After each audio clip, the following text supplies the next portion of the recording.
Dear listeners, welcome to this small space where we share the worries of your hearts. We begin now. Did you believe, dear listeners, that faith in a husband you've loved deeply for 5 years, a man you were proud of for his impeccable perfection, could crumble in an instant over a single photograph? I didn't. I thought my life was like a piece of classical music with a sweet melody.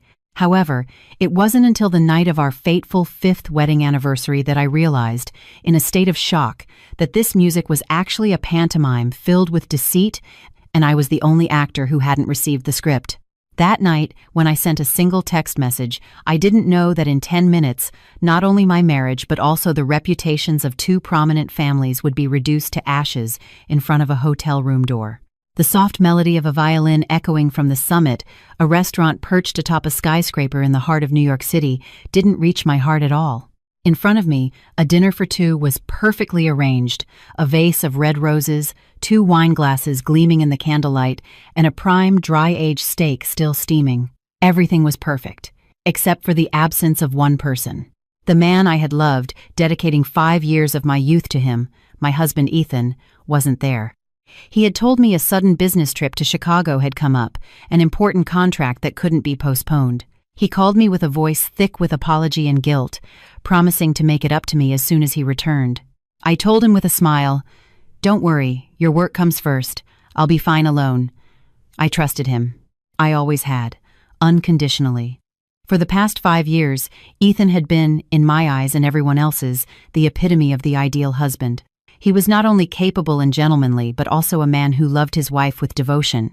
He had never disappointed me. He had supported every one of my career decisions and had become a peaceful haven I could lean on after a hard day's work. I considered myself the luckiest woman in the world. I lifted my wine glass slightly, ready to take a solitary sip to commemorate this special, albeit incomplete, day. Just then, the phone resting on the table vibrated silently.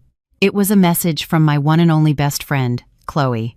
I thought it would simply be a congratulatory message for our anniversary, so I opened it, but it wasn't. My heart sank like a stone. On the screen, there was no text, but a photograph, a very clear image. The background was the lavish lobby of the Grand Elysian Hotel, one of the most expensive places in the city. It wasn't Chicago, and the subject of the photo, a man with his back to the camera, but I could never mistake that height, that build. The designer suit I had picked out for him myself last week. It was my husband, Ethan. But he wasn't alone. His hand, the same one that had held mine just this morning, whispering promises, was wrapped around another woman's waist. A young, beautiful woman wearing an emerald silk dress I remembered seeing in a fashion magazine. They were standing very close, the woman's head resting gently on his shoulder. In Ethan's hand was a hotel room keycard, and she was smiling, a radiant, triumphant, and provocative smile. The world around me seemed to shatter, the sound of the violin, the laughter of people, the clinking of glasses in the restaurant. It all suddenly became distant, humming as if from another world. I couldn't hear anything anymore, only the sound of my heart breaking into 1,000 pieces. I struggled to breathe. A pain shot through my chest, as if someone were stabbing me with something sharp. A business trip to Chicago, an important contract. It was all a shameless lie. He was right here in Manhattan, checking into a 5-star hotel with another woman, on the night of our 5th wedding anniversary, no less. The pain hit me like a tsunami, washing away all my rationality. Hot, bitter tears began to well up. What had I done wrong? For the past 5 years, I had given my body and soul to this marriage. I had even turned down a promotion to director of the London branch to spend more time with him, and I had trusted him blindly. And the reward was this cruel and devastating betrayal. My hands were trembling so much I nearly dropped my phone. I took a deep breath, trying to wipe away the tears blurring my vision. I zoomed in on the photo to get a closer look at the woman's face, and then an emotion even more terrible than pain washed over me. I recognized her. I had seen her on the cover of a business magazine. It was Victoria Montgomery, the daughter-in-law of Catherine Davenport, the president of the Davenport Corporation. Yes, that Catherine Davenport, known in the business world as the matriarch of Wall Street, famous for her rigor and for valuing her family's reputation above all else. Victoria had been married to Mrs. Davenport's only son for 2 years. The news of their wedding had dominated the papers at the time, and now she was here, in my husband's arms, a married woman having an affair with a married man. This was no longer a simple case of adultery. It was a bombshell that could destroy the reputations of two families. And in that precise moment, a cold, audacious idea crossed my mind. The pain inside me suddenly vanished, replaced by an extreme fury and a steely determination. Ethan, if you want to play for high stakes, I'll play with you. But the loser will definitely not be me. My hands were no longer shaking. My fingers moved swiftly across the screen. It wasn't difficult to find Catherine Davenport's personal contact through my professional network. I took a deep breath, feeling my chest turn as cold as ice. I opened a new message and wrote a brief, polite line, but one sufficient to cause an earthquake. Dear Mrs. Davenport, good evening. This is Emily, Ethan's wife. Might I ask if your daughter-in-law, Mrs. Victoria Montgomery, is currently at the Grand Elysian Hotel for work purposes? I only ask because my husband also told me he had an important meeting there, in room 2109. I just wanted to be sure. Thank you. I reread the message. A bitter smile formed on my lips. Room 2109. The number a private investigator I had secretly hired had sent me along with this photo just a few minutes ago. There was no need to make a scene or storm the hotel. For someone like Catherine Davenport, a small doubt, this tiny spark, was enough for her to burn down the whole forest herself. I hit send. The message was gone. Now, all I had to do was sit here, finish my wine, and wait. I knew that. Given her character, Mrs. Davenport wouldn't call me to verify the facts. She would go there in person, and from her Upper East Side home to the Grand Elysian Hotel, it took exactly 10 minutes. 10 minutes for the greatest show to begin. 10 minutes that would end everything. Dear listeners, how will this play unfold? What cruel truths lie in wait behind the door? If this story has touched your heart, don't forget to subscribe to the channel and activate notifications so you don't miss the dramatic conclusion that's about to come. Your subscription is a great support for us to continue telling deeper, more meaningful stories. 10 minutes. Such a short span of time, yet for me, it felt like a century. I remained motionless in the red velvet upholstered chair, the wine glass still in my hand. The flickering flame of the candle cast my shadow on the wall behind me, a solitary, desolate shadow amidst this luxurious and romantic space. I wasn't crying anymore. The tears seemed to have dried up, and terrifying emptiness taking their place. In my mind, only images of the past swirled, fragments of sweet memories that, until a few minutes ago, I cherished like treasure. Now, those memories replayed like a slow-motion film, and each frame was like a blade cutting even deeper into my already shattered heart. How could I have been so foolish? How could I have been so blind? For the past 5 years, Ethan had built a perfect paradise without a single flaw, a paradise where I believed I would live forever. I still vividly remember the day we met. It was at a mutual friend's birthday party. Back then, I was a recent graduate, a clumsy and shy junior marketing employee. He, on the other hand, was already a sales director at a large corporation, mature, elegant, and with an irresistible charm. He was the one who approached me first, praising my smile as captivating. Throughout that evening, despite the numerous beautiful women around us, he only talked to me. He told me about his dreams and ambitions, the books he had read, the places he had traveled. He was intelligent, funny, and profound. For me, who only knew work, he was the first person to make me feel how vast and interesting the outside world was. He walked me home that night. Before saying goodbye, he didn't ask for my phone number directly. He just smiled and said, "I hope I'm lucky enough to see you again." That delicate, unhurried approach completely captivated me, and he really did find a way to see me again. He found out where I worked and sent me a bouquet of peonies, my favorite flowers, every day, without leaving a name. On the 7th day, he showed up with an even larger bouquet and a handwritten card. 7 days of courtship. Will you give me a chance? I couldn't refuse such a romantic and persistent man. Our love began naturally and passionately. Ethan was the perfect boyfriend. He always knew how to surprise me. Sometimes it was a romantic dinner cooked by him, other times a weekend trip to a place I had mentioned in passing. He remembered all my preferences, my favorite food, the music I listened to, even my habit of biting my nails when I was nervous. He always appeared when I needed him most. Once, I made a serious mistake at work, and my boss reprimanded me harshly. I was so frustrated I was about to quit. He was the one who stayed by my side all night, listening to my crying, helping me analyze each problem and find a solution. "Honey," he said, holding me, "you are the strongest, most competent woman I know. You can't break down over a little difficulty like this. Trust me, everything will be okay." And it really was okay. His encouragement was like a magic potion that restored my confidence and courage. When he proposed, it was during a dinner at an exclusive restaurant overlooking the entire city. He had prepared everything: flowers, candles, and even a band playing my favorite music. He got down on one knee, offered me a sparkling diamond ring, and said, "Emily, marry me. I can't promise you the richest life in the world, but I promise you the most peaceful and happy one. I will always be the man who supports and protects you." In that moment, I cried with happiness. I nodded, without a second of hesitation. I believed I had found the man of my life. Our marriage was even sweeter than our courtship. Ethan was not just my husband, but also my friend and soulmate. We shared everything, from the small things of daily life to the big plans for the future. He was always proud of me. Every time I had a success at work, he was happier than anyone.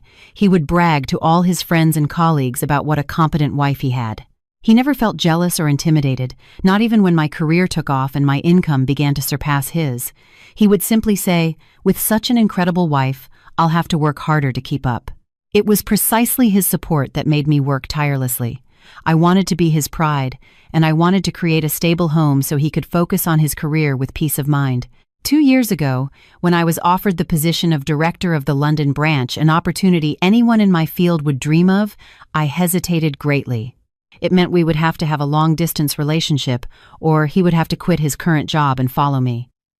I discussed it with him, and he said something that moved me deeply. "Emily, your career is important, but our family is more so. I don't want to be separated from you for a single day, but I also don't want to be a burden holding you back. Do what you think is right. Whatever decision you make, I will always be by your side." In the end, I turned down the opportunity. I chose my family. I chose to be by his side every day. At that moment, I didn't regret it at all. I thought no career could compare to the happiness of home. Now, looking back, I realize how stupid I was. Perhaps that was what he wanted. He didn't want me to get too far, to escape his control. He needed me here, in New York, to continue playing the role of the perfect wife in his play. Even my mother-in-law, Patricia, was an indispensable part of that perfect play. She was a retired school principal, with a kind and gentle demeanor. From the first day I came to her house as a daughter-in-law, she treated me like her own daughter. She was never demanding or meddled in our private affairs. Whenever Ethan and I had a small argument, she would always mediate and take my side. "Ethan, a man needs to know when to yield to his wife. Your wife works hard all day. You need to take care of her a bit when she comes home," she would often say. She also used to bring us nutritious food, insisting that I should take care of my health. I truly considered her my own mother and held her in the highest respect and love. I thought I was so lucky to have a wonderful husband and a caring mother-in-law, a perfect home, a perfect love. It was all too perfect, so perfect it seemed fake. The wine glass in my hand had grown cold. I set it on the table, the crystal hitting the marble with a sharp clack. That sound brought me back to cruel reality. The paradise I had lived in for the past 5 years was nothing more than a gilded cage built on lies. And I, a naive canary, had been happily singing inside that cage, knowing nothing. I looked at the photo on my phone again, saw Ethan's smile, Victoria's smile. I suddenly felt nauseous. All those sweet memories had turned bitter. Every promise, every loving gesture had become a clumsy performance. I believed that paradise would last forever, but I didn't know that right under my feet, hell had begun to show its first cracks a long time ago. Looking back over the last 6 months, I realized how clueless I had been. The signs of the cracks had appeared clearly, like wrinkles at the corner of one's eye, but I tried my best to ignore them, rationalizing that married life can't always be a bed of roses. I had been deceiving myself. Or, to be more precise, I had allowed the perfection created by Ethan to hide everything. The first crack began about 6 months ago with his increasingly frequent and sudden business trips. Ethan was a head of sales, and travel was common, but before, he always gave me a week's or even a month's notice. We would pack his suitcases together. I would iron each of his shirts and run all sorts of errands for him. However, lately, his trips had become more abrupt and secretive. "Honey, I have to go to Miami urgently tomorrow. An important partner from the US just arrived." He would usually tell me this late at night when I was already getting ready for bed. It barely gave me time to iron a couple of shirts, and without being able to ask him more, he would leave the next morning before dawn. These trips repeated with increasing frequency. Sometimes it was Miami, other times Chicago, and even some provincial city I had never heard of. He said the company was expanding its market and he had to do field visits, and I believed him. I only felt sorry for his hard work and worried about his health, without the slightest suspicion. Then the late-night meetings began. Before, no matter how busy he was, Ethan always tried to come home for dinner with me. But gradually, our dinners together became scarce. "You eat first. I have a meeting with the president tonight and I'll be late." Those messages became commonplace. I would sit alone at the table with a cold dinner, comforting myself with the thought that he was working hard for his career, for our future together. Some nights, I would fall asleep on the sofa waiting for him. He would return smelling of alcohol and an unfamiliar perfume. He would vaguely explain that he had been entertaining clients and would quickly get into the shower. I once scolded him for drinking too much, telling him to think about his health. He just smiled, hugged me, and said, "It's all for our family." Those words were like a sedative that calmed all my worries and anxieties. Again, I convinced myself that I should understand him, that I should be his unconditional support. The changes weren't limited to work. Even in our most intimate moments, I could feel an invisible distance. The hugs were no longer as tight, the kisses became quick and dry. He often said he was tired, that the stress from work left him no room to think about anything else. I was genuinely concerned for him. I looked for the best nutritional supplements, cooked him restorative dishes, and even signed up for a massage course to help him relax. I did everything I could as a wife to share his burden, but his response to my care was an increasingly evident evasion. He started putting a password on his phone, something he had never done before. When I asked him, he just smiled and said, "There are new security rules at the company. Important data can't be seen by anyone." He often went out to the balcony to talk on the phone, whispering, and would hang up immediately if he saw me approaching. These behaviors, though very subtle, were like a pebble in my shoe. They didn't hurt, but they created constant discomfort. The peak of suspicion came about 2 months ago, on a Saturday afternoon. It was my birthday. Ethan told me he had a sudden meeting he couldn't miss but promised to be back soon for dinner. I, excited at home, put on my most beautiful dress and did my makeup carefully, expecting a romantic evening. But 7, 8, 9 o'clock came and he didn't return. His phone had no signal. I started to worry that something had happened to him. Just then, our part-time housekeeper came to clean. While cleaning the study, she accidentally knocked over a pile of papers on Ethan's desk. As she bent down to pick them up, a small pink receipt fell from between the books. She didn't pay it any mind, but I saw it. I picked it up and felt my heart stop. It was a payment receipt from a luxury jewelry store. The item was a diamond necklace valued at nearly $250,000. The payment date was just yesterday. I stood frozen with the receipt in my hand, which was trembling uncontrollably. $250,000 was not a small amount. And tomorrow was my birthday. It was clear. It was a surprise gift he had prepared for me. He had lied about going to a meeting to go pick it up. Guilt and happiness mixed inside me. I had misjudged him. I quickly put the receipt back where it was. I didn't want to spoil his surprise. I felt better and continued to wait.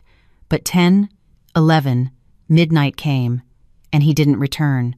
He came back at almost 1 inch the morning, completely drunk and with no gift in his hands. He staggered to the bedroom, collapsed on the bed, and fell asleep. The next morning, upon waking, he hugged me and wouldn't stop apologizing. He said the partner the night before had forced him to drink too much, and he couldn't refuse. He promised to make it up to me with another wonderful dinner. He didn't mention the necklace at all. And on my birthday, I received nothing more than a late apology. Where had that necklace gone? That question haunted my mind for days. I searched the whole house, in his study, but found no trace of it. I considered hundreds of hypotheses. Maybe he had returned it, or given it to someone else. No, it couldn't be. Ethan wasn't like that. I tried to dismiss those terrible thoughts. I tried to trust him, but the seed of doubt, once planted, germinates in silence. It takes root in the deepest part of the heart and waits for the day to grow like a poisonous weed. I lived the next 2 months in that agony. I became more sensitive, more observant. I started noticing his clumsy lies, the contradictions in his schedules. But every time I tried to confront him, seeing his warm smile and loving gaze, I couldn't. I was afraid that if I dug deeper, I would discover a truth I couldn't bear. I chose silence, to believe in the false paradise he had painted. Until tonight, when that photo arrived, I realized how wrong I was.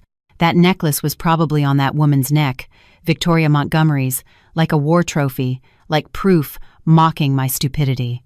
Dear listeners, isn't it true that when we're in love, we often turn a blind eye to the painful truth? If you've ever experienced the pain of betrayed trust, press the like button to send your empathy and comfort to our protagonist. Your support will be a great strength for her to become stronger on the path that awaits her. The $250,000 receipt was like a ghost that haunted my mind, giving me no moment of peace. It turned my dreams into nightmares. In my dreams, I saw Ethan putting that necklace on another woman, a woman with a blurry face I couldn't recognize. They laughed and talked happily while I watched them from the darkness far away. I would wake up with my back drenched in sweat. Beside me, Ethan was still sleeping soundly, his breathing regular. Seeing his handsome face in the lamplight, I would ask myself again, is this man really cheating on me? Or is this all because I'm too sensitive and suspicious? I spent a week with a broken heart. I became withdrawn, often lost in my thoughts. Whenever Ethan showed concern and asked me what was wrong, I felt confused, not knowing whether to be happy or wary. My change, of course, did not go unnoticed by my mother-in-law, Patricia. One Saturday afternoon, she came to the house with a pot of homemade chicken soup, saying it was for my recovery. "You've been looking very pale lately, Emily," she said, setting the pot on the table and looking at me with eyes full of concern. "Is something wrong? Tell me." Seeing the sincere concern in her eyes, I felt the defensive barrier I had built with so much effort crumble in an instant. I was too tired of wrestling with this suspicion alone. I wanted to vent to someone, to ask for advice, and I thought there was no one more suitable than my mother-in-law. She was Ethan's mother and knew him better than anyone. And as a woman, she would understand my feelings. I pulled out a chair for her to sit, and hesitantly, I began to tell her the story of the receipt. I didn't express my suspicions directly. I just told her that I had seen it by chance, and that since my birthday had passed without any gift, I was a little curious.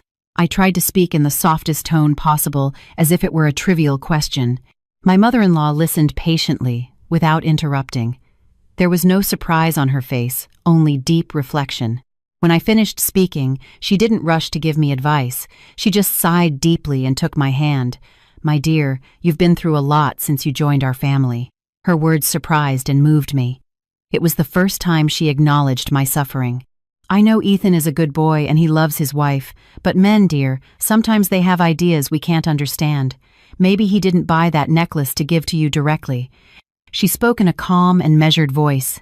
"Think about it. His job is head of sales. He has to deal with all sorts of people. In big business relationships, people don't just give a bottle of wine or a box of cookies. Sometimes an expensive gift for a partner's wife can bring in a contract worth hundreds, thousands of times more. It's an investment, a way of socializing in the business world.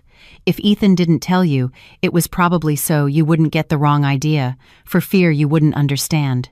Each of her words was like a stream of cool water, slowly extinguishing the flames of suspicion burning in my heart. It's true. Why hadn't I thought of that possibility? I also work in marketing. I know the importance of building relationships. A gift for a partner's wife sounds a bit strange, but in the complex world of business, anything can happen. Her explanation was perfectly reasonable. It resolved all the doubts in my mind. Seeing me relax, my mother-in-law continued in an even softer voice. "I'm not defending my son, but at my age, I'm not wrong in judging people. Ethan truly loves you. The way he looks at you can't be hidden. You are a good wife, smart, beautiful, and capable. He would have to be crazy to look for another woman. Don't spoil your marriage by suspecting something silly. Men don't like it at all when their wives distrust them. Understood? Listen to me and act as if you know nothing. And you'll see, when the time is right, he will either explain it to you himself or bring you a much more valuable gift. She even told me a story of her own. She said my father-in-law also went through a period where he left early and came back late, and it wasn't clear where the money was going. She also suspected and suffered, but in the end, she chose to believe. Later, she found out her husband had been secretly saving to buy a piece of land to surprise her. Sometimes a woman's silence and trust are the most powerful weapons, my dear, she concluded. Her story was like a potent tranquilizer that completely broke down all my defenses. I felt very ashamed. I had doubted a good husband like Ethan, and almost ruined my happy marriage because of my suspicions. I had been so wrong. I looked at my mother-in-law and felt a gratitude that came from the bottom of my heart. Mom, I understand now. Thank you. If it weren't for you, I wouldn't know what to do. She smiled kindly and patted my head like a child. Silly girl, you're my daughter-in-law. If I don't take care of you, who will I take care of? Now, stop thinking about nonsense. Try the soup I brought.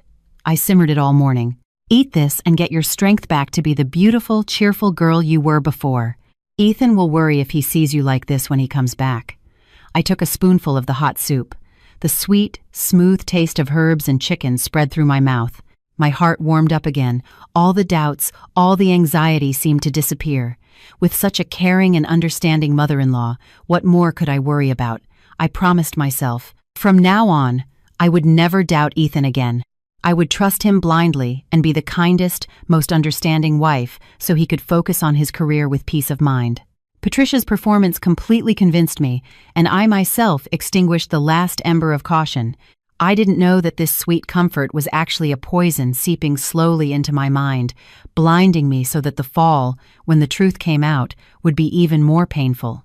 My mother-in-law's comfort was like a summer downpour that washed away all the dark clouds from my heart. I felt light and at peace. I reprimanded myself for being too sensitive and endangering my marriage over a simple receipt. I decided to forget the matter and go back to being the cheerful wife who trusted her husband. I tidied the house, put out fresh flowers, and prepared a magnificent dinner with Ethan's favorite dishes. I wanted to make up for being cold to him the past few days, but perhaps once a person harbors a doubt, it's hard to fully trust again.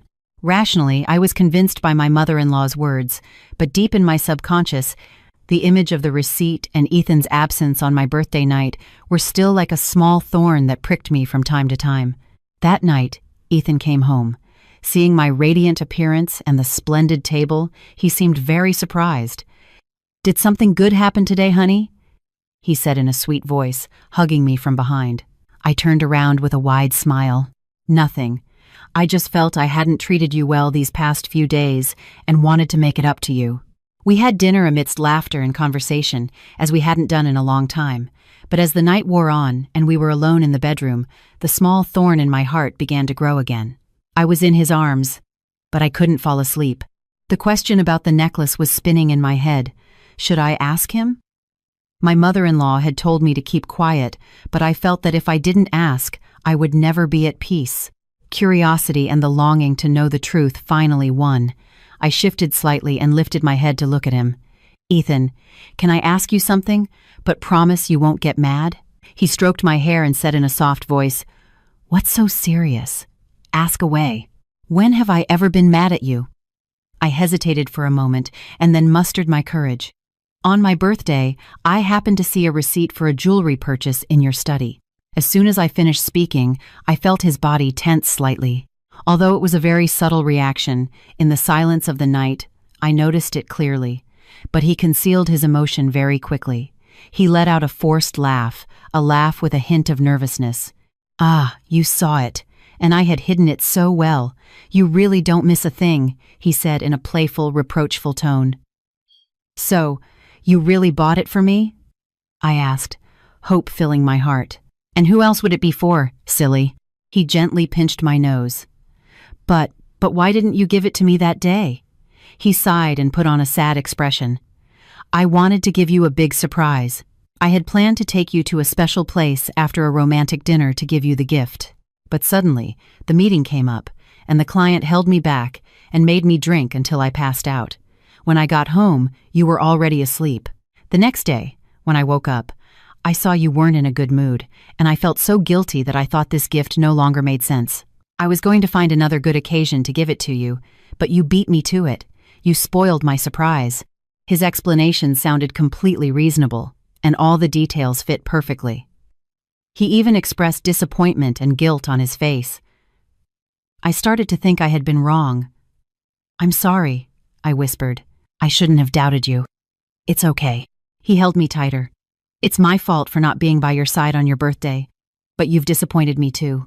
Why don't you trust me? In the last 5 years, have I ever done anything to make you doubt?" His question was like a knife twisting in the wound. It's true.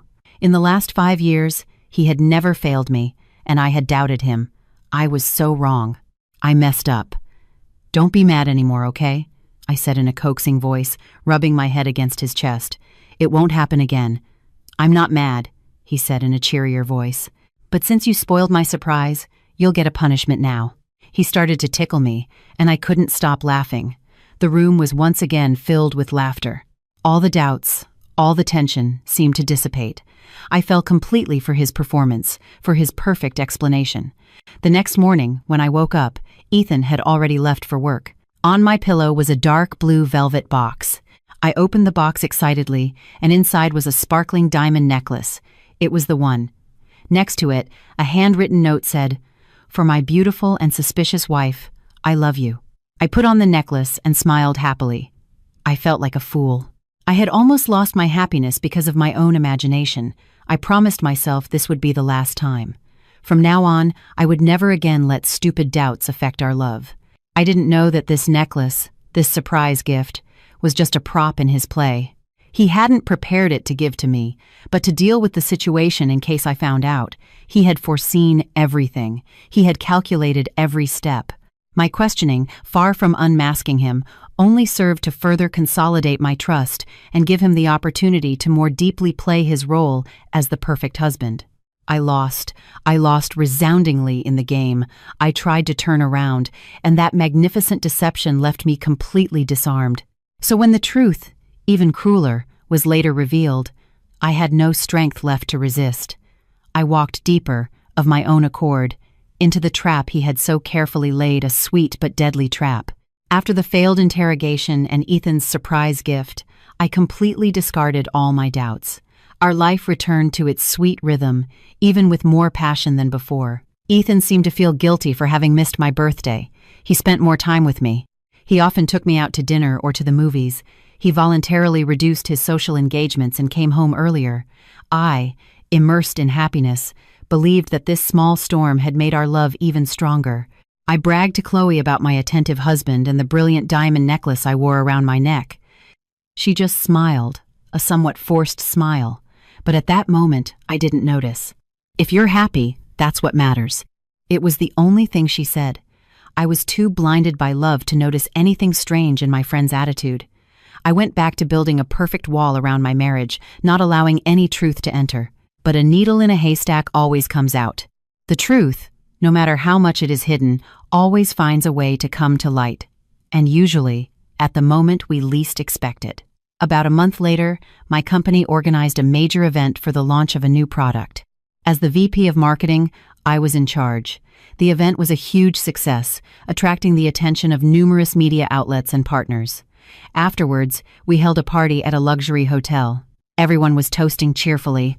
While chatting with some colleagues, I happened to overhear the conversation of a new intern. The intern was excitedly bragging to people about a fashion influencer she greatly admired. "Do you guys know Victoria Montgomery?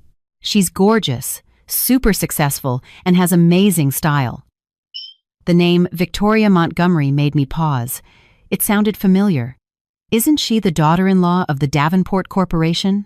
Someone else asked. "Yes, that's her," the intern exclaimed. "She got married last year. Her husband is a handsome, rich heir. A dream life, right? I follow her on Instagram every day. She's always posting pictures of luxury trips and only wears high-end brands. Out of curiosity, I took out my phone and searched for Victoria Montgomery on Instagram. I found her personal profile with hundreds of thousands of followers. The profile picture was the same one I had seen on the magazine cover, a beautiful and haughty woman. I glanced at her posts. Just as the intern said, Victoria's life was full of glamour. Trips to Europe, limited edition handbags, luxury parties. I was just browsing without any other intention. But then my gaze stopped on a photo posted about 2 months ago.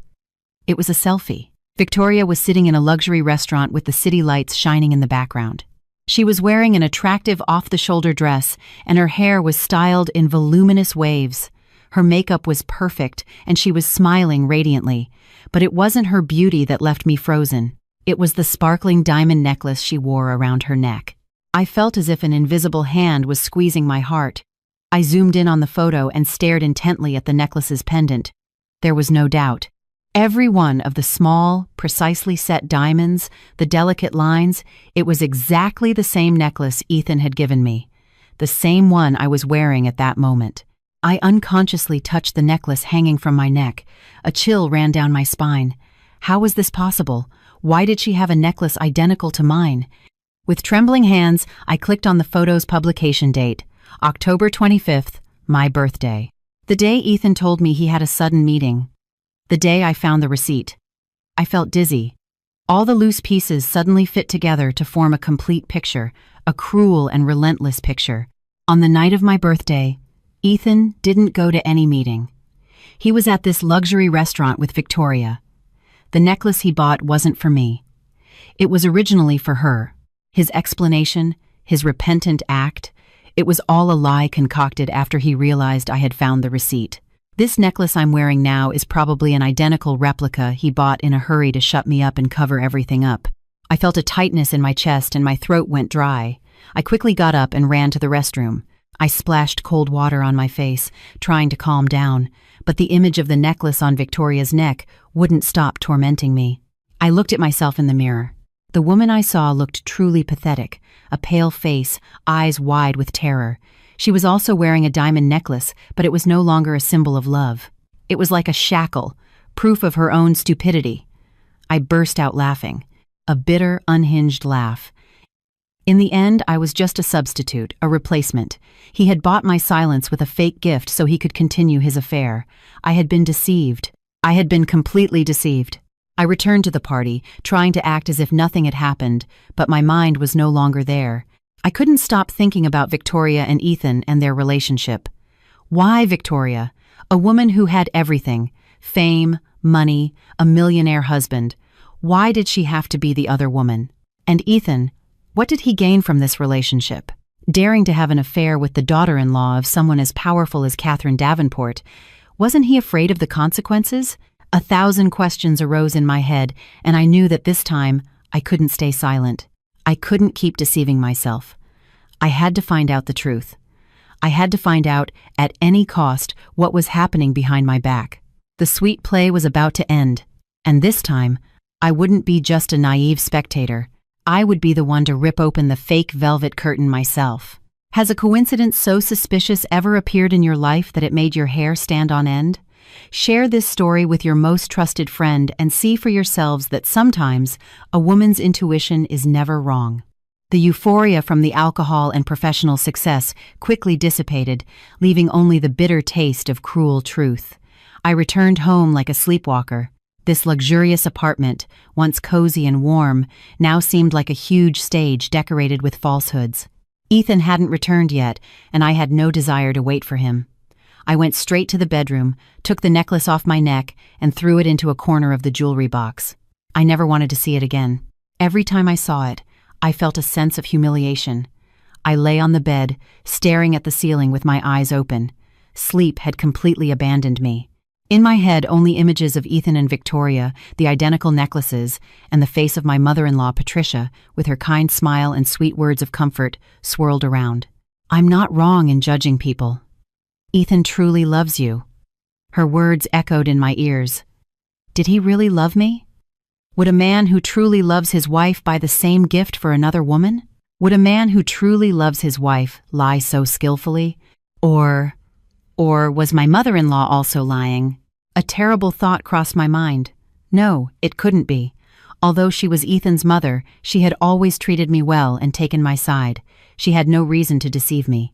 Perhaps she didn't know anything either and, like me, was being deceived by Ethan. I tried to cling to that thought like a castaway to a piece of rotten wood. I wanted to believe I wasn't completely alone in this fight. I didn't want to believe that all the people I loved and trusted had turned their backs on me. But the truth is often crueler than we can imagine, and it came 2 days after that fateful night, on a Monday afternoon. That day, I took the afternoon off, using the excuse that I wasn't feeling well. I wanted to be alone in the tranquility of my home to sort out my confused thoughts. Around 3 inches the afternoon, while I was trying to read a book on the balcony without being able to concentrate, the doorbell rang. I looked at the intercom and saw it was my mother-in-law. She had come unannounced. A whirlwind of emotions seized me. On one hand, I wanted to see her, to vent and ask for advice, but on the other, I was afraid to face her, afraid that if I told her the truth about the second necklace, she wouldn't believe me, or worse, that she would try to protect her son again. I took a deep breath and, feigning normalcy, opened the door. "Mom, what are you doing here without calling? I was coming from the doctor's and thought of you, so I stopped by," she said, smiling, with a bag of oranges in her hand. "Ethan told me you weren't feeling well. Are you sick? Shouldn't you go to the doctor?" Her concern comforted me a little. Maybe I was being too paranoid. "I'm fine, Mom. Just a little tired from work." Come in, come in." I let her in and prepared her a cup of hot tea. We sat in the living room chatting. She asked about my work, about my parents' health. She was still the same attentive and detailed mother-in-law as always. I was about to bring up the topic of Victoria, but I held back. I didn't want to worry her or shatter the image of the perfect son she had in her eyes. Just then, Patricia's phone rang. She looked at the screen and smiled at me. "It must be Ethan. I'm sure he's calling to see how you are." She answered the phone with a voice full of love. "Hello, son. It's Mom." After exchanging a few words, she suddenly stood up and went to the balcony. I assumed it was so as not to disturb me. "I'm going to talk somewhere quieter," she said. The glass door to the balcony wasn't closed properly, but slightly ajar. I was sitting in the living room, but I could vaguely hear her conversation. At first, I had no intention of listening, but a few of her words caught my attention. "I think she's suspicious again lately. Yes, she's been in a bad mood for a few days. Don't worry, Mom can handle this. You just focus on your work. Yes, be careful with that, Victoria. Her family isn't just anyone, so be careful you don't get caught." "Yes, understood. I'll try to talk to her. Emily trusts me blindly. She believes anything I tell her. I have to go. I'm at her house. If I talk too long, she'll get suspicious." Each of her words was like a hammer blow to my head. My ears were ringing, and I felt my blood run cold. I sat motionless in the chair, unable to believe what I had just heard. Emily trusts me blindly. She believes anything I tell her. So, that was it. That was it. Her concern, her comfort, it was all an act to calm me down and cover up her son's sins. Not only did she know about Ethan's affair, but she was his accomplice, his helper in the cover-up. This shock was 1,000 times greater and more painful than when I discovered Ethan had another woman. The person I respected as my own mother, whom I trusted with all my heart, was the one stabbing me in the back. I felt sick. Love, family, affection, everything I believed in was a farce. I was living in a den of wolves, amidst a family of professional scammers. Together, they had woven a perfect web, and I was the stupid prey who had walked right into it. My mother-in-law finished the call and came back in with a kind smile. "Ethan is very worried about you. He told me to stay for dinner and keep you company." She continued speaking in a sweet voice, as if nothing had happened. I lifted my head and looked at her. In my eyes, there was no longer respect or love, only a terrifying coldness. Without a word, I stood up silently and walked to the door. "Where are you going, Emily?" she asked, a little surprised.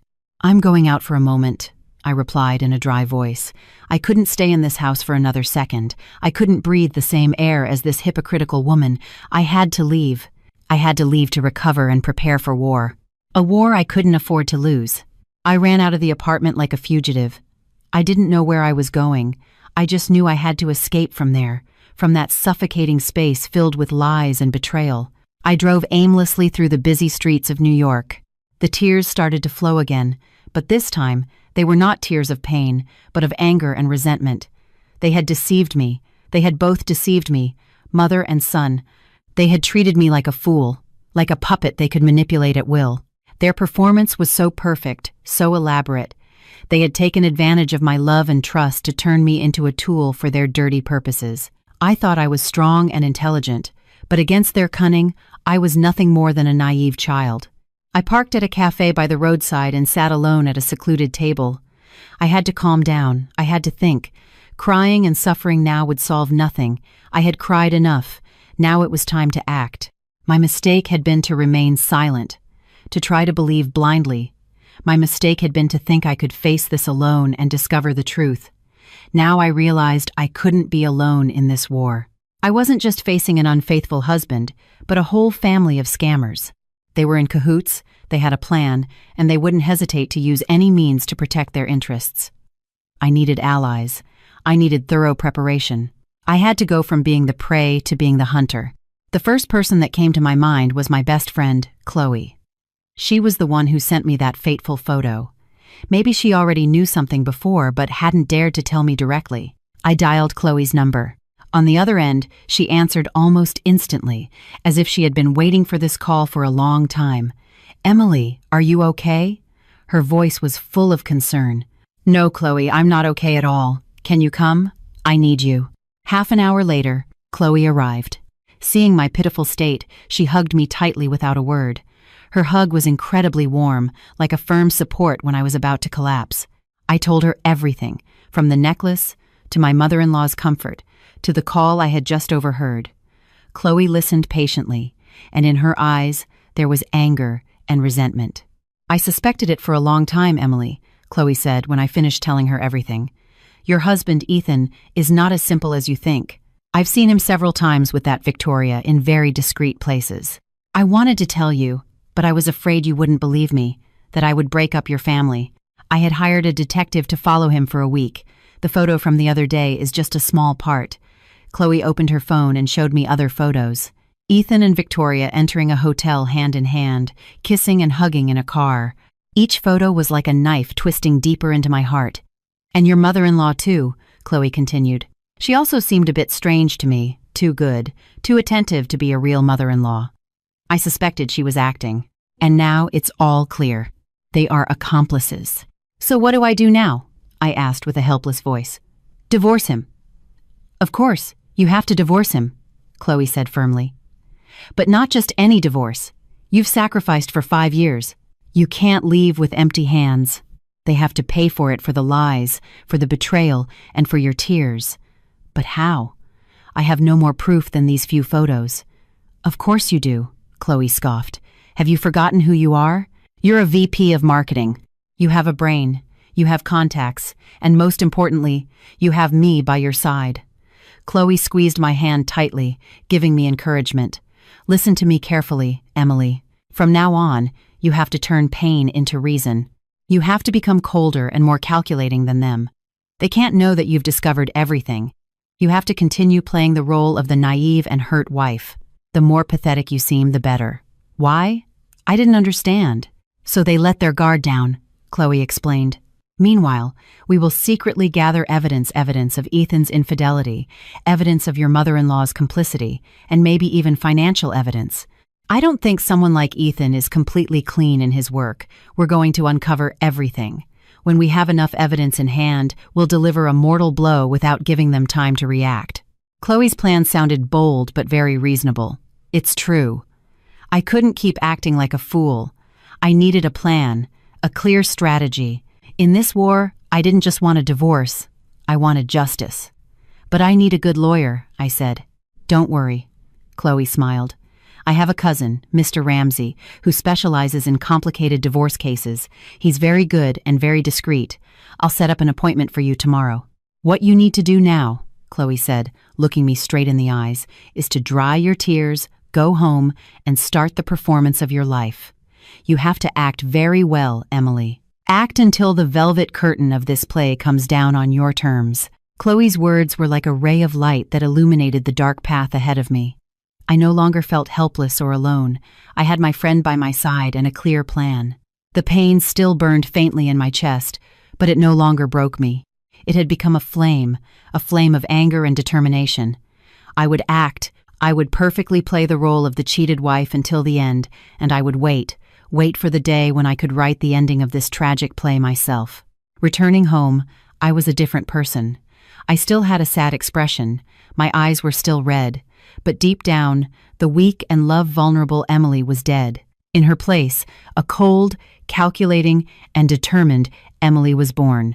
When I returned, my mother-in-law rushed to ask me how I was, perfectly playing her role as the worried mother. "Emily, where have you been? You didn't answer your phone. I was so worried. Is something wrong?" "You look terrible." I rested my head on her shoulder and pretended to sob. "Mom, I don't know what to do. I'm so miserable." I began my performance. I cried to her about the stress from work, about the loneliness I felt when Ethan went on business trips so often. I tried my best to appear weak, vulnerable, and in need of support. My mother-in-law, as expected, completely bought my act. She hugged me, comforted me, and reassured me. There. Don't cry anymore, child. I'm here. Everything will be okay. I'll talk to Ethan to make him spend more time with you." That night, when Ethan returned, Patricia called him into a separate room and they talked for a long time. I don't know what they talked about, but afterward, Ethan's attitude completely changed. He became more affectionate, more attentive. He canceled all his dinner appointments and stayed home with me. He even suggested, "What do you say we go on a trip this weekend, honey? It's been a long time since we've spent time alone." Everything was going according to Chloe's and my plan. The more attention and affection they showed me, the more they let their guard down. They thought I was still the docile little lamb who could be swayed by sweet words. They didn't know that this lamb was shedding its skin and quietly sharpening its horns. While they were indulging in their performance, Chloe and I began to act. The next day, I met with Mr. Ramsey. He was a middle-aged gentleman with a piercing gaze. After listening to my entire story, he didn't offer any words of comfort. He just asked me one thing. "What do you want to achieve with this divorce?" "Justice," I replied firmly. "I want him to leave with nothing, and for everyone to know the true face of him and his mother." "Understood," Mr. Ramsey nodded. "Then we need to gather evidence, a lot of evidence. Not just evidence of infidelity, but also financial evidence. Do you suspect anything in your husband's business dealings?" I told him about Ethan's strange behaviors, his secret phone calls, his suspicious knowledge of financial matters. Mr. Ramsey nodded. "It's very likely he has not only deceived you emotionally but also with your money. Let's start here." Following Mr. Ramsey's instructions, I began my own investigation. I took advantage of the trust Ethan was trying to rebuild to subtly ask him about his work. I feigned interest in his projects and asked him to explain the contracts and partners. When he wasn't around, I secretly copied all the important documents from his computer. The deeper I dug, the more suspicious things I found. Contracts with ambiguous clauses, partners about whom there was hardly any information online. There seemed to be an illegal flow of funds. At the same time, Chloe was not resting. She combined her contacts with the information obtained from the detective to investigate Victoria, and what she discovered truly stunned us. The daughter-in-law of the Davenport Corporation, Victoria Montgomery, was actually a piece in a much larger game. Her marriage to the heir was just a marriage of convenience for business reasons. Her husband was a notorious playboy who had no interest in his wife. Victoria's affair with Ethan was not just for romantic reasons. It had another purpose. Ethan had promised to help her divert part of her in-laws' fortune through a phantom investment project. They were a pair of scammers using each other for profit, and I and Victoria's husband were just victims, a shield to cover up their conspiracy. This truth enraged me, but at the same time, it left me bewildered. I wasn't the only victim in this play. I decided to play a bolder card. I had to make Ethan and Victoria expose themselves. I told Ethan that the following week I had to go on a business trip to London for a week. It was the perfect opportunity that I had created myself. I was sure that as soon as I left, he wouldn't waste the opportunity to be with his lover. "Are you going alone?" Ethan asked, hiding the joy in his eyes. "No, I'm going with some colleagues." "Take good care of the house while I'm away," I smiled, perfectly playing the role of the attentive wife. "Don't worry. Have a good trip. I'll take good care of the house, he hugged me. A hug full of hypocrisy. The day I left for London, I didn't go to the airport. I went to a hotel near our home and booked a room with a good view. Chloe and the detective team were ready. As expected, just a few hours after my departure, Ethan's car pulled up to the main entrance of the Grand Elysian Hotel. He and Victoria entered hand in hand once again, but this time they didn't know that their every move was being meticulously recorded by dozens of hidden lenses. The net was cast, and the prey had walked right into it.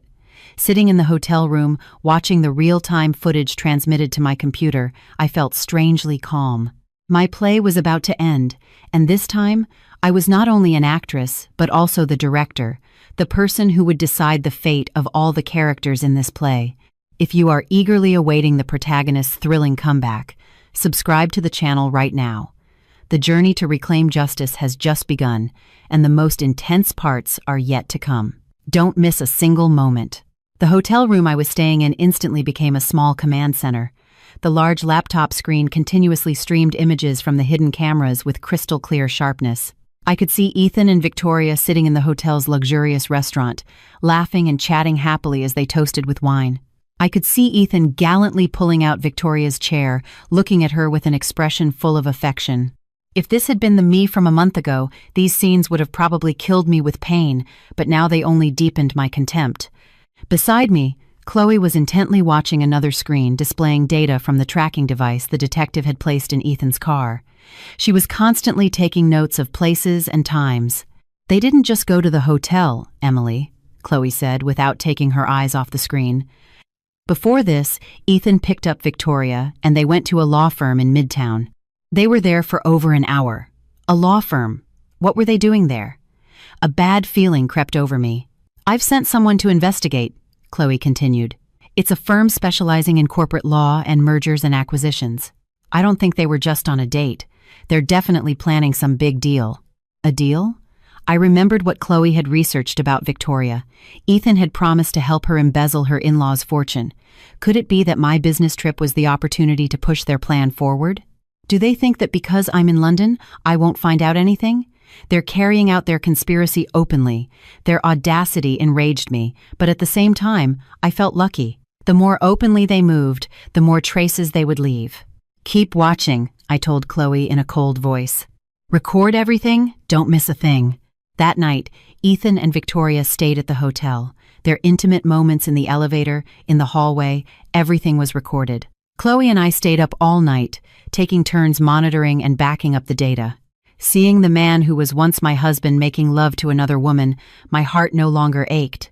There was only an emptiness, a numbness. He had become a complete stranger. The next morning, they left the hotel looking very cheerful and satisfied. Ethan dropped Victoria off at her luxurious apartment and then drove to his office. It seemed like everything was over. "Isn't this enough?" Chloe asked me. She looked tired. "Not yet," I shook my head. "The proof of infidelity is just one part. I want more. I want to know what financial conspiracy they're plotting. That will be the final blow." I knew the ambiguous contracts I had copied weren't enough to convict Ethan. I needed clearer evidence, irrefutable proof, and I decided to create that proof myself. I told Chloe my plan. Upon hearing it, her eyes widened in astonishment. "Emily, are you crazy? It's too risky. What if you get caught?" "There's no other way, Chloe," I said firmly. "This is the only chance. I have to do it." My plan was very simple, but at the same time, extremely dangerous. That night, I would sneak into Ethan's office at the company and install a miniature recording device. I knew the access code to the building. I knew the locations of the security cameras. I had been to his office hundreds of times. I knew every corner. That night, I dressed in all black, with a cap and a mask. I looked like a thief. Chloe kept watch from the car, staying in contact with me through a miniature earpiece. As I entered the empty office building, my heart was pounding. Fortunately, everything went smoothly. I disabled the hallway cameras and slipped into Ethan's office. The office was dark, with only the light from the buildings opposite filtering through. The scent of his cologne still lingered faintly in the air. A fragrance I once loved, but now only made me nauseous. I quickly went to his desk and placed the recording device in a discreet spot under the table. Just as I was about to leave, I happened to see a file on the desk. He had probably forgotten to put it away in the filing cabinet. Out of curiosity, I turned on my phone's flashlight and shone it on the file. The words on the cover made me freeze. Davenport Corporation Real Estate Investment Project, Proposal for Share Transfer. Davenport Corporation, Victoria's in-laws company. With trembling hands, I opened the file. Inside was an elaborate and complex plan to establish a subsidiary company and transfer a significant portion of the shares from Victoria's husband's company to a new company owned by Ethan and Victoria through complex sale and purchase transactions. This was it. This was their conspiracy. They were preparing to divert assets from the Davenport Corporation, and seeing the plan's timeline, everything was being accelerated to coincide with my business trip. I quickly photographed every important page of the document with my phone. Just then, I heard footsteps in the hallway outside. My heart was about to burst. Chloe also shouted through the earpiece, "Someone's coming, hide quickly!" I quickly turned off the flashlight and hid behind a large filing cabinet. The office door opened, and the light from the hallway flooded the room. I saw a man's shadow. It was Ethan. Why was he back at the office at this hour? I held my breath, motionless. He came in and turned on the light. He seemed to be looking for something. He went straight to the desk and picked up the file I had just been looking at. I screamed inwardly, "It's over. He'll notice the file has been moved." But no, he just glanced at it and put it in his briefcase. He had probably come back for it. He turned off the light and left the office. I waited for his footsteps to fade away before I could breathe again. It was a close call. I left the building, trembling, and returned to the car where Chloe was waiting. She hugged me tightly. "You almost gave me a heart attack." "I got something more important than the recorder, Chloe," I said, my voice still shaky. I showed her the photos I had just taken. Chloe saw the plan, and her face turned pale. My God, these people are playing for keeps. This isn't just about infidelity anymore. It's organized fraud and embezzlement. With this evidence, Ethan won't just get a divorce with empty hands, he'll rot in jail. I looked at my phone's screen, at their elaborate and cruel plan. I didn't know that such a big fish would fall into my net. Now, I not only had the evidence to end my marriage, but also a bomb that could completely destroy the careers and futures of Ethan and Victoria. I smiled, a cold smile. On this chessboard, my victory was assured. After a week of my business trip to London, I returned. Ethan came to pick me up at the airport with a bouquet of my favorite flowers, white lilies. He hugged me tightly, perfectly playing the role of a husband who missed his wife. "You're finally back. I missed you." Seeing his smile and affectionate gaze, I only felt infinite disgust. I also responded with the smile I had practiced countless times in front of the mirror. "I missed you too." Our play continued, but this time, I knew the end was near. I pretended to be tired from the trip and said I needed a few days to rest. During that time, Mr. Ramsey and I finalized all the last preparations. All the evidence I had collected, the photos of the affair, the audio files, and the Davenport Corporation embezzlement plan, was organized into a perfect dossier. Mr. Ramsey said, "With this evidence, we will not only win the divorce case, but we can also file a criminal complaint. He will have no escape." I knew it was time to bring down the curtain, but I didn't want a simple ending. I wanted a memorable play with all the main actors present. And I chose the stage for my final act, the very same night it all began, the night of our 5th wedding anniversary. I returned to the present, sitting at the Summit restaurant. It has been 10 minutes since I sent the message to Mrs. Davenport, the longest 10 minutes of my life. I have played my part. Now, I am just a spectator waiting to see how the play I directed unfolds. I signaled the waiter for the bill. I no longer felt like sitting there. I wanted to go somewhere closer, a place from which I could witness the impending storm. I drove to a small cafe across from the Grand Elysian Hotel. I chose a seat on the second-floor balcony.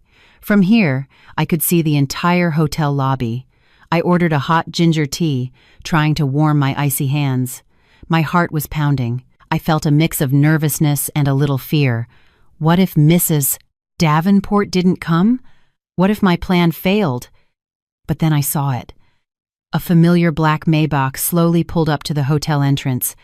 The car door opened, and a woman in a dark red velvet suit who radiated power and distinction stepped out. It was Mrs. Davenport. She didn't come alone. Behind her followed two men in black suits, her bodyguards, and another car arrived. From that car stepped out a middle-aged man with a kind face and a gentle-looking woman. I recognized them. They were the Montgomerys, Victoria's parents. And with them was none other than Victoria's husband, Mrs. Davenport's only son, Marcus. He looked bewildered and confused. Mrs. Davenport hadn't come alone. She had called her in-laws. She wanted to catch them red-handed. She wanted everyone to witness this humiliation, a style very typical of the matriarch of Wall Street. I took a sip of my tea and smiled slightly. The play had become more exciting than I had imagined. I saw Mrs. Davenport say something to a lobby employee, and her group headed straight for the elevators. They had gotten the room number, 2109. My heart began to beat faster. This is it. The bomb is about to go off. I couldn't just sit there.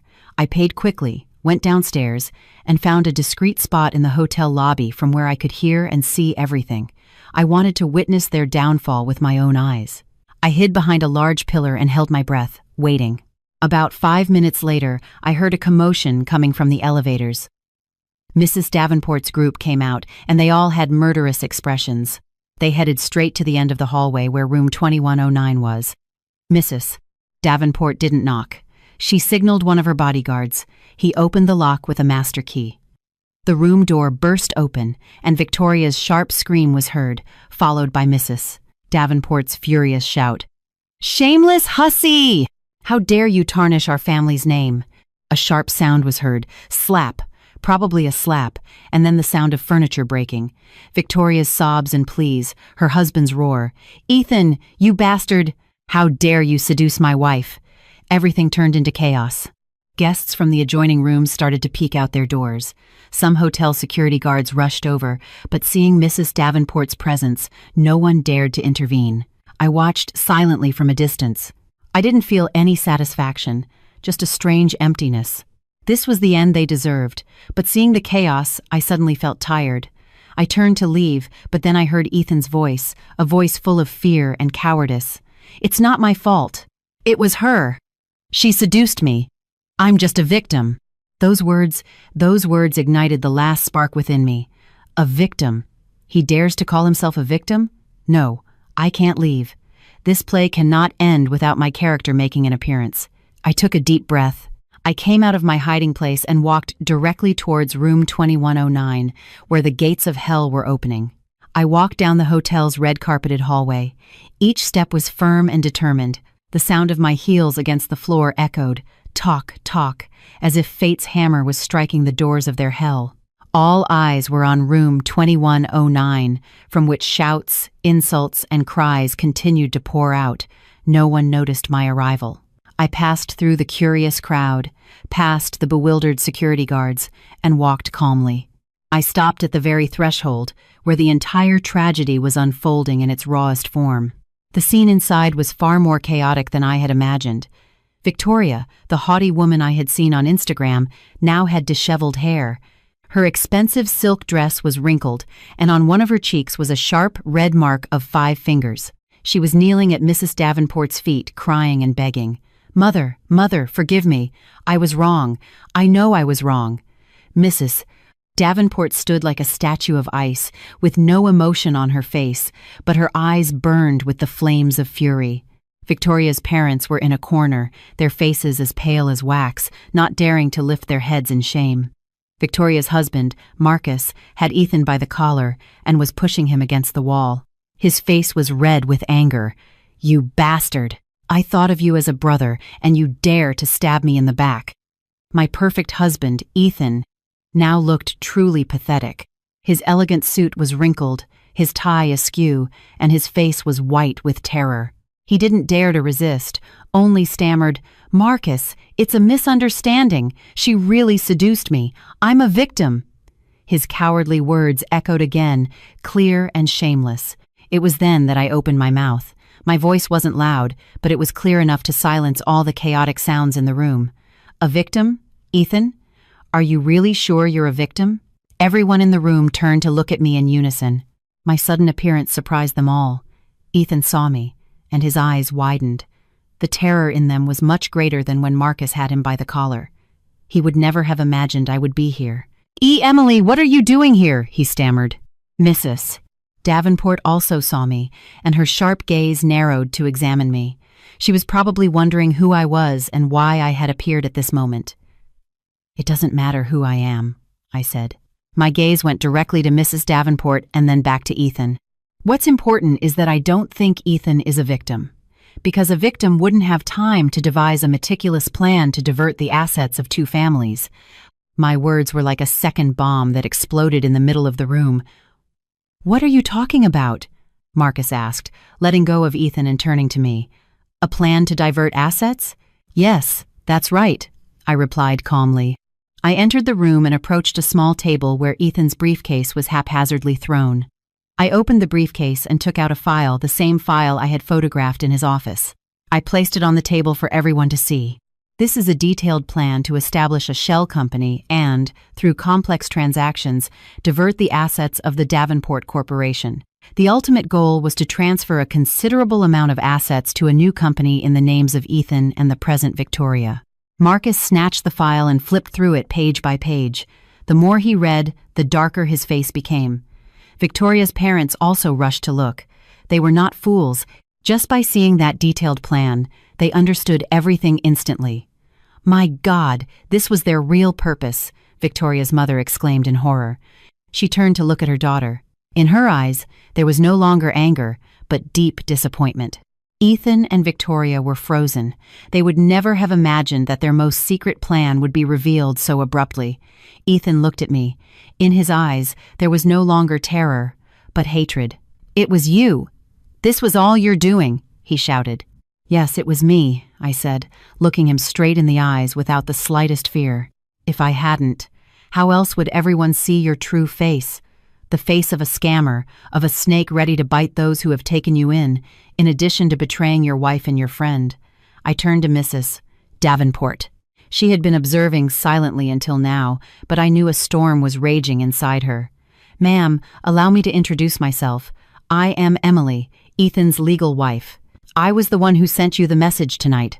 I had no intention of meddling in your family's affairs. I just wanted you to know that the relationship between your daughter-in-law and my husband is not a simple case of adultery. They are partners in crime." The whole truth had come to light. The play was completely over. Ethan and Victoria could no longer deny it. He tried to play the victim, but in the end, it was I who unmasked his true nature as a perpetrator. The gates of hell had opened, and he had walked in of his own accord. Seeing Ethan's stunned and desperate face, I felt not the slightest compassion. This was the end he deserved. But I knew the story wasn't over yet. Behind this betrayal was another person, a person who had aided and abetted all these sins, and I was not going to let that person get away with it. If you think this revelation was shocking enough, you are mistaken. The most terrible truths are yet to come to light. Leave your predictions in the comments about who the last mysterious character might be, and don't forget to watch the next chapter. The luxurious hotel room now looked like a crime scene. Everyone was speechless at the facts I had just revealed. The asset embezzlement plan lay on the table like a solemn accusation that admitted no excuses. Ethan and Victoria stood like convicts awaiting sentencing. Their faces were as pale as wax, and their former confidence and arrogance had vanished, leaving only fear and despair. Marcus, after reading the documents, could no longer maintain his composure. He didn't hit Ethan again, but turned to his wife. In his eyes, there was no longer anger, but deep disgust and contempt. "Victoria, I never thought you were this kind of person. You not only betrayed me, but you tried to ruin my entire family. You don't deserve to be my wife or the daughter-in-law of my family," he said in an icy voice. Victoria's parents were so ashamed they couldn't look at anyone. They just bowed their heads and quietly apologized to Mrs. Davenport and her family. But Mrs. Davenport didn't even glance at them. Her iron gaze was now fixed on one person. Me. She approached me. Her piercing gaze seemed to go through my soul. "Miss, you are very intelligent and brave," she said in a deep, restrained voice. "Thank you for revealing the truth. My family is in your debt." I just nodded slightly. I hadn't done this for them to owe me anything. I had done it for myself. "But I have a question," Mrs. Davenport continued. "Why did you act now? With this evidence, you could have sunk your husband a long time ago." Her question was the one everyone in the room wanted to know. I took a deep breath, turned to look at Ethan, and then directed my gaze towards another woman trembling hidden by the door. It was my mother-in-law, Patricia. She had arrived. I guess Ethan had called her for help. Because, I began to say, my voice echoing clearly in the silent room, I didn't just have to face him. I also had to face the person who covered up and consented to all these sins. I raised my hand and pointed directly at my mother-in-law. It's her. My mother-in-law, Patricia. All eyes turned again to Patricia. She was stunned, her face turned pale, and she stammered, Emily, what are you saying? I don't know anything. You don't know anything? I scoffed. A laugh full of bitterness. You don't know anything. Or are you the director of this play? Always pretending to be the attentive and understanding mother-in-law, always taking the daughter-in-law's side against her son, advising me to trust my husband, that men have complicated business relationships, isn't that right? I approached her, my voice getting sharper. You knew about Ethan and Victoria's relationship for a long time, didn't you? Not only did you know, but you helped him hide it, make up excuses. You helped calm me down with sweet words. You turned me into a fool, a puppet in your and your son's hands. Is that so? Patricia backed away with a look of terror in her eyes. No, it's not like that. I just wanted to protect the family's happiness. Protect the family's happiness, I shouted. For the first time, I couldn't contain my emotions. A happiness built on lies and betrayal? You call that happiness? You colluded with your son to deceive me. You saw me suffer and agonize in my doubts with complete indifference. You knew everything. Do you really have the right to be a mother? Patricia couldn't answer. She just shook her head and started to cry. Ethan, seeing his mother cornered, rushed to intervene. Emily, that's enough. Mom is not to blame. It's all my fault. If you have something to say it to me. You? I looked at him with contempt. You have nothing more to say, do you? A coward who until the last moment tries to hide behind his mother. You are a perfect pair, mother and son. One cunning, the other weak. Since you created this play together, now face the ending together. I turned to Mrs. Davenport. She had been silently observing our family drama. Ma'am, do you understand now why I had to go this far? I had no other choice. If I hadn't saved myself, I probably would have lived the rest of my life in their lies. Mrs. Davenport nodded. Her eyes were full of contempt for Patricia. Understood.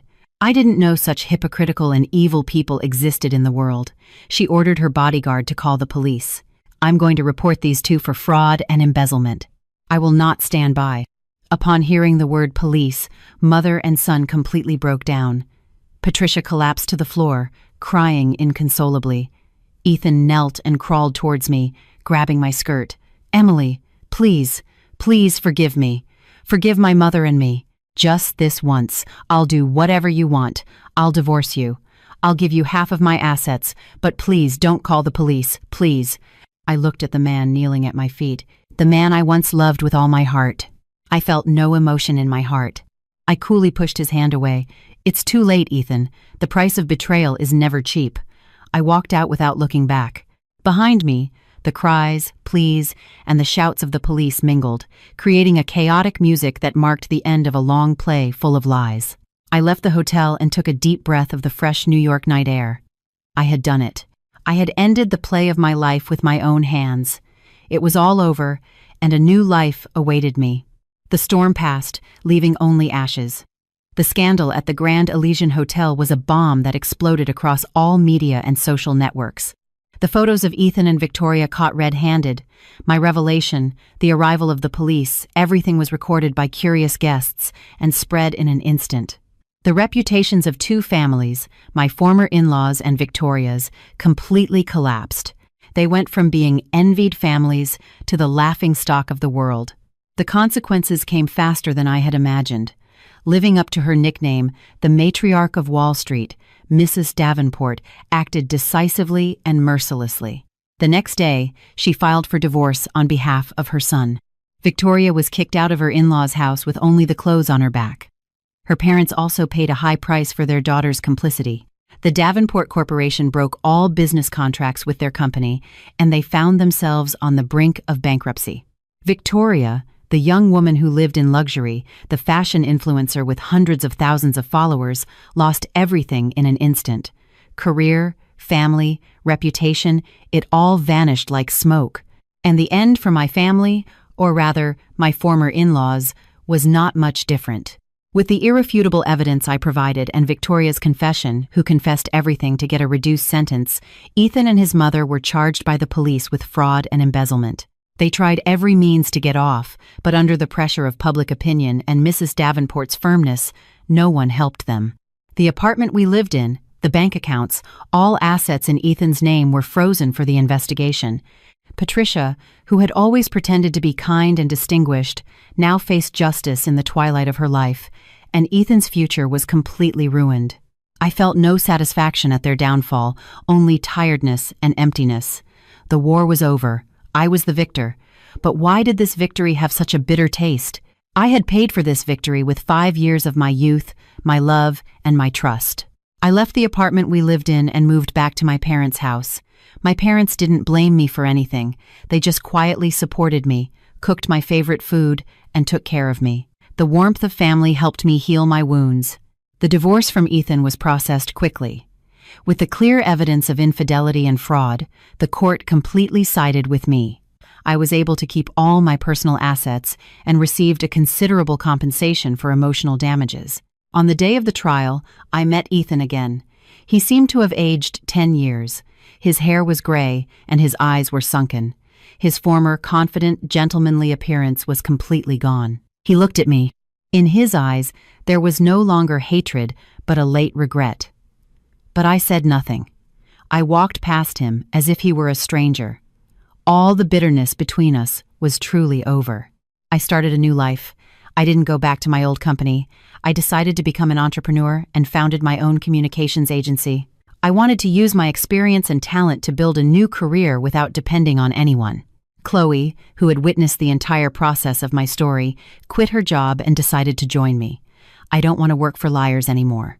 I want to create a place with you where authenticity and talent are respected, she said. We started from scratch, but with determination and constant effort, our company gradually grew. The initial small successes brought back the joy and confidence I had lost a long time ago. One afternoon, sitting in our new office, looking out at the vibrant cityscape, I received a call from an unknown number. "Hello, is this Emily?" The voice on the other end of the phone was somewhat familiar. "Yes, this is she." "I'm sorry, who is this?" "It's Marcus, Victoria's ex-husband." I was surprised. Why was he calling me? "If you have time, I'd like to invite you for a coffee. I have something to tell you." I hesitated for a moment and then accepted. I was also curious to know what he wanted to say. We met at a quiet cafe. He looked tired, but his gaze was much more serene. He told me about his life after the incident. He and Victoria had officially divorced. His mother, Mrs. Davenport, was very disappointed and shocked. "I called you today," he said, "to apologize and to thank you." "Apologize?" I asked, surprised. "Yes, apologize," he nodded. "I want to apologize for being so stupid, for not seeing the true face of the people around me sooner, and for causing you trouble. And to thank you. Thank you for revealing everything so bravely. If it weren't for you, I would probably still be living a lie." He looked at me with sincerity. "Emily, you are a truly special woman, strong, intelligent, and with great self-respect. Ethan didn't know how to value you. That will be the biggest loss of his life." His words unsettled me a little, but I felt my heart warm. For the first time, a man recognized and respected my true essence. We talked for a long time like old friends. As we parted, he said, "If you ever need help, don't hesitate to call me." I smiled and nodded. I knew that one door had closed, but many others were opening. Life still had many good things waiting for me. Every woman is like a flower that can be trampled by the storm, but if she maintains the roots of her dignity and will, one day she will sprout again and bloom even more radiantly. If you agree with these words, share this story to spread the message about women's rights and the power of regeneration. Time flies, and 2 years passed in the blink of an eye. My life had entered a completely new chapter, a much brighter and more meaningful one. My and Chloe's communications agency, which started in a small office with a few employees, had become one of the most prominent firms in the industry. We carried out numerous successful campaigns for major brands, earning a solid reputation and prestige. I was no longer the weak and love-vulnerable Emily of the past. The business world had made me tough and decisive, but it had not made me lose my sensitivity and delicacy as a woman. I found joy and passion in my work, in creating new value. Each successful project, each client's praise, was a confirmation of my own worth. My relationship with Marcus had also progressed in an unexpected way. After that meeting at the cafe, we stayed in touch as friends. He often asked about my work and gave me useful advice. He also told me about his life, about the pressure of running a large corporation after his mother retired. We found in each other the empathy and understanding of those who have gone through a wound together. Gradually, from friendship, another feeling blossomed between us, a natural and sincere feeling.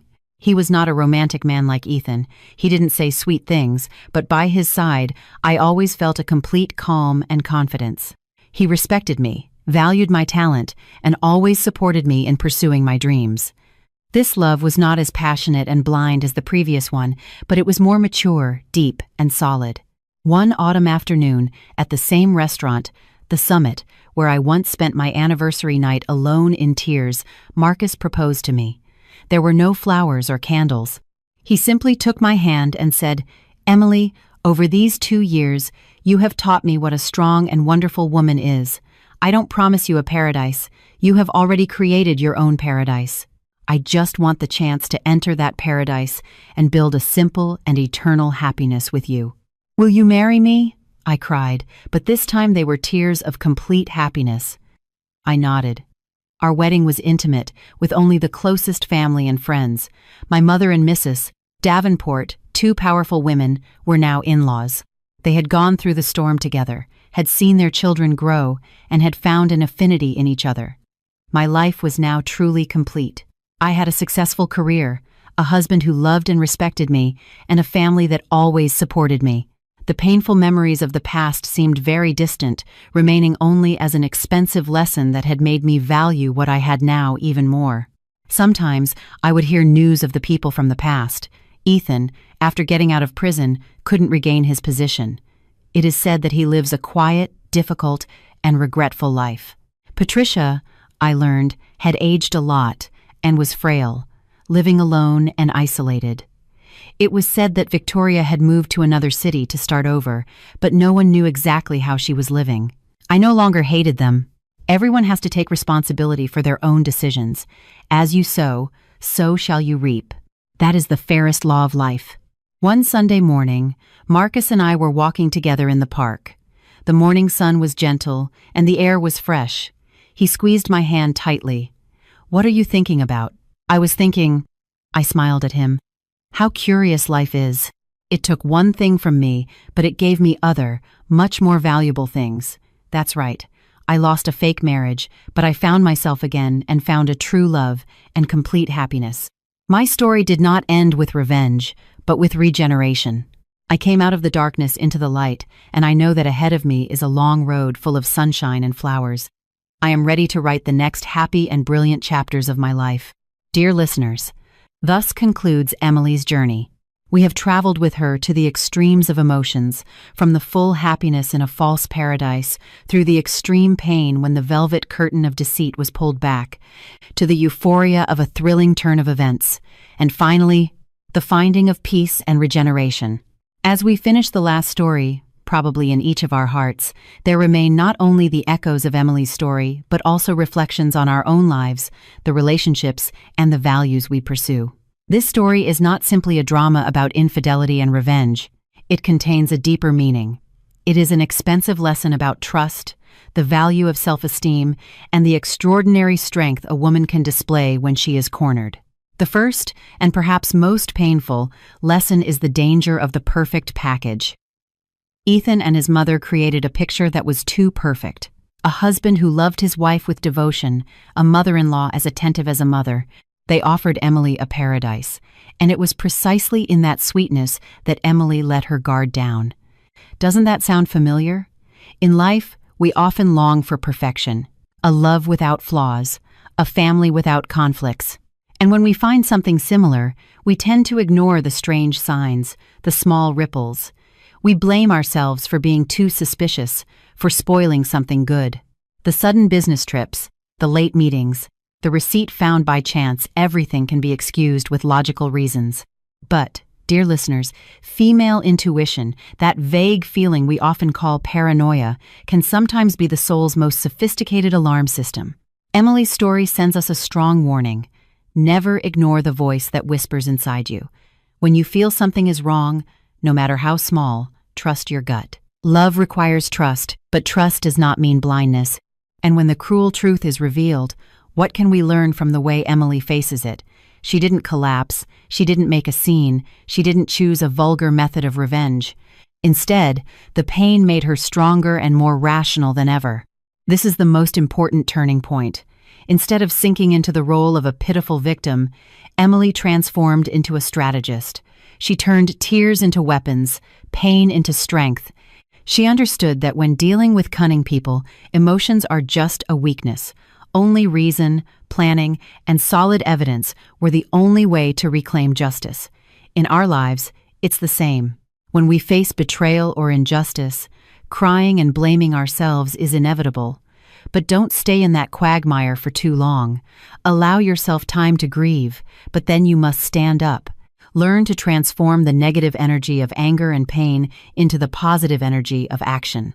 Ask yourselves, what can I do to protect myself? What do I need to gather? Who can I trust? And who can I ask for help? Emily's journey demonstrates the importance of preparation. She did not act on impulse. She sought out her friend, she sought out a lawyer, she wove her net in silence, gathering evidence one by one, from the photos of infidelity, the audio files, to the elaborate financial fraud plan. She won, not by luck, but because she prepared for her war carefully and meticulously. This gives us a very realistic lesson. In any conflict, from home to society, empty words and emotions are worthless. Only clear evidence, irrefutable facts, can protect your rights. Especially for women. Always be aware of the family's financial situation, keep important documents, have a basic knowledge of the law. It's not about being calculating or distrustful. It's about being smart and protecting yourself. A bright and humane point in this story is that Emily did not let herself be blinded by personal revenge. When she discovered that Ethan had not only cheated on her but was a professional scammer who had harmed many other people, her fight ascended to a new level. It was no longer a fight to recover her own assets, but a fight for justice. She could have chosen the easier path, reached an agreement with Ethan for evidence, and ended the matter quickly, but she did not. She wanted all the culprits, from the main perpetrator to the accomplices, to answer to the law. This action shows a maturity and a vision that go beyond personal revenge. Sometimes in life, we find ourselves in difficult situations where we have the opportunity to take revenge. But will a momentary revenge bring us true peace, or will it only make our souls feel heavier? Emily's story shows us another path. Fight for justice. When you turn your own struggle into a struggle for a greater value, you are no longer alone. And your victory will not only bring you liberation, but can also be a torch that illuminates the path and gives strength to others in the same situation. And finally, the lesson on regeneration. 5 years of a broken marriage, love and trust shattered. It was a huge loss, but Emily did not let the past bury her future. She rose from the ashes stronger and more radiant. She built her own career, found a new, more valuable love, and most importantly, turned her pain into a mission by starting her own business to empower herself and others. The sweetest revenge is not to see the enemy suffer, but to live a truly happy and meaningful life that they can never achieve. Emily's story seems to tell us this. There is no eternal pain. If this door closes, another will open. After the rain, the earth hardens. The important thing is whether we have the courage to go through the rain, if we have the faith to wait for the sun. Every woman has an extraordinary potential within her. Never underestimate yourselves. Never think that you cannot live without someone. You are your own paradise, and you are the only ones who can decide the happiness of your life. Emily's story has ended, but I believe the lessons we have learned from it will resonate forever. It is a lesson about wisdom in love, strength in the face of adversity, and the tolerance to find peace. Life is not always a bed of roses, but if we maintain our dignity, strive constantly, and believe in good values, we will undoubtedly find true happiness in life. Has Emily's story made you think about your own life? Have you ever had to make a difficult decision between emotion and reason? Leave your comments below to share your stories and viewpoints. Each of your comments is a valuable piece in creating a community where we listen to and understand each other. If this story has touched your heart, give it a like to spread the power of strength. Share this with the women you love, and subscribe to the channel so you don't miss the next deep and meaningful story. Your support is an invaluable engine for us to continue our narrative journey.